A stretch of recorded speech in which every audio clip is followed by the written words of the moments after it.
விமானம் ஹட்சன் நதிக்கு மேலே பறந்து கொண்டிருந்தது.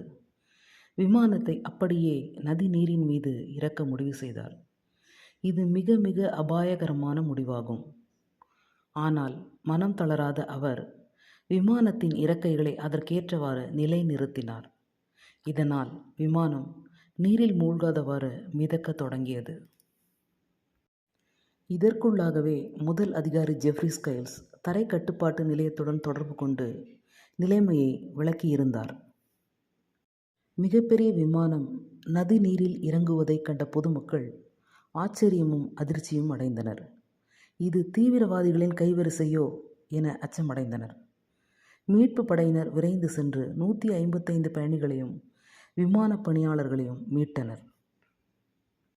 விமான பயண வரலாற்றிலேயே இது மிக அதிசய நிகழ்வாக கருதப்படுகிறது. இதை மிராக்கிள் ஆன் ஹட்சன் என்று அழைக்கின்றனர். கிட்டத்தட்ட 24 நிமிடங்கள் வரை விமானம் நீரில் மூழ்காமல் மிதந்தது.